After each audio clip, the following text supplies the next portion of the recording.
பண்டைய காலத்திலிருந்தே பழக்கப்பட்ட ஒரு பானத்துல பருத்தி பாலும் ஒண்ணு. பருத்திய பறிச்சு கொட்டைகளை தனியா பிரிச்சு அத ஒரு நாள் ஊற வச்சு உரல்ல ஆட்டி பாலா பிழிஞ்சு மிளகு சுக்கு சேர்த்து சுவையா பருத்தி பால் செஞ்சோம். இந்த பருத்தி பால் பல நோய்களுக்கு மருந்தாயிருக்கு. அதுலயும் குறிப்பா வயிற்று புண்ணுக்கு சிறந்த மருந்து.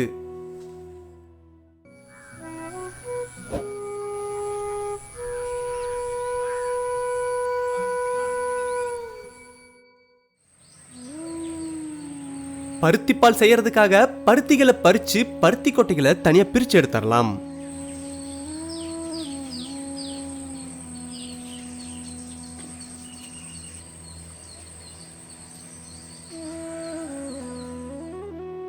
கிட்டத்தட்ட 1/2 கிலோ பருத்தி கொட்டைகளை பிரிச்சு எடுத்துக்கிட்டாச்சு. அதை முறத்துல வச்சு புடைச்சு எடுத்துக்கலாம்.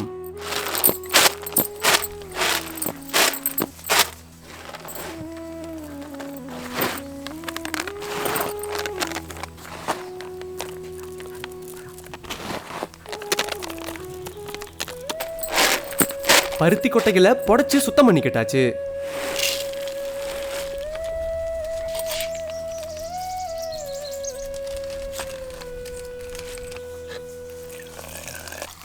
பருத்தி கொட்டைய சுமாரா 3 மணி நேரமாவது ஊற வைக்கணும்.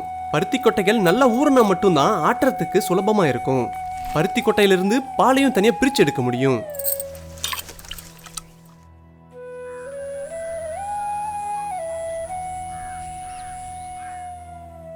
பருத்தி கொட்டை இப்ப நல்லா ஊறிடுச்சு. இப்ப பருத்தி பாலுக்கு தேவையான பொருட்களை பார்த்தரலாம். 25 கிராம் சுக்கு, 15 ஏலக்காய், 1.5 கிலோ நாட்டு சர்க்கரை, 20 கிராம் மிளகு. ஊற வச்ச பருத்தி கொட்டையை இப்ப உரல்ல போட்டு ஆட்ட ஆரம்பிச்சிடலாம்.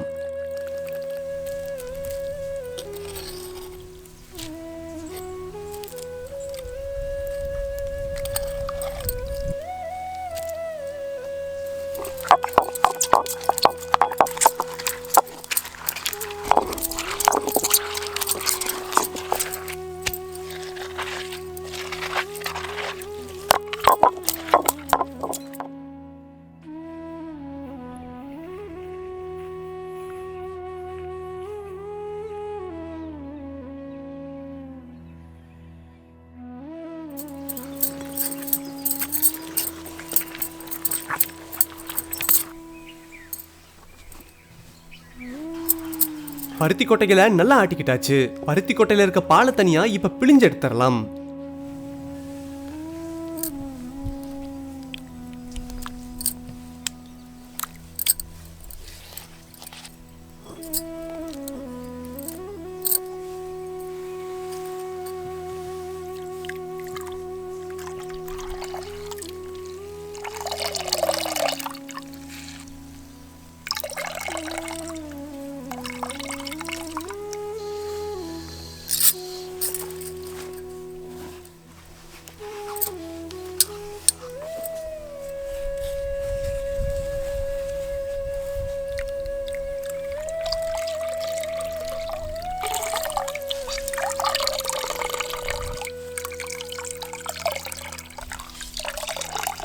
ஆட்டி வச்சிருந்த பருத்தில எல்லாம் பாலை தனியா பிரிச்சு எடுத்துக்கிட்டாச்சு.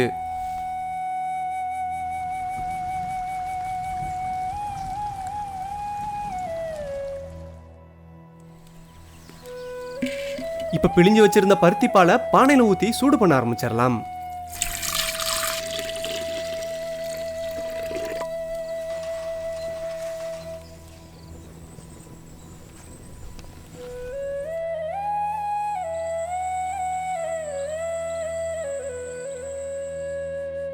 அடுத்து நம்ம எடுத்து வச்சிருந்த சுக்க அம்மியில வச்சு நுணுக்கி எடுத்துக்கலாம்.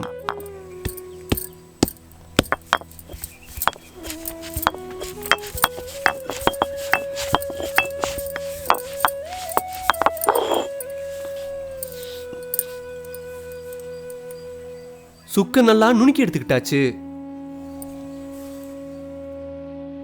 இப்ப மிளகு, ஏலக்காய் ரெண்டையும் இப்ப நல்லா அரைக்க ஆரம்பிச்சிடலாம்.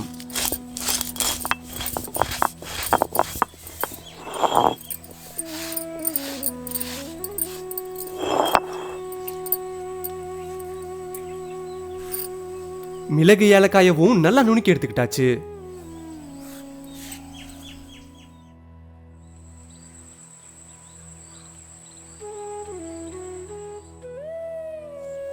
பருத்தி பாலும் இப்ப பொங்க ஆரம்பிச்சிருச்சு. இப்ப நம்ம எடுத்து வச்சிருந்த நாட்டு சர்க்கரைய பருத்தி பாலோட சேர்த்துக்கலாம்.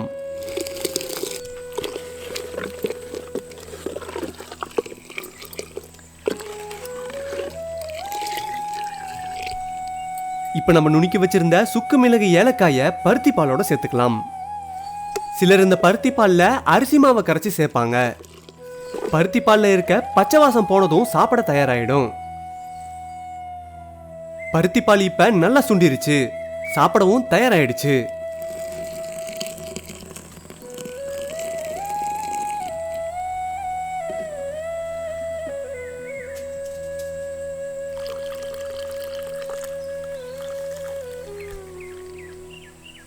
பழமையான பாரம்பரிய பானத்துல இந்த பருத்தி பாலும் ஒண்ணு.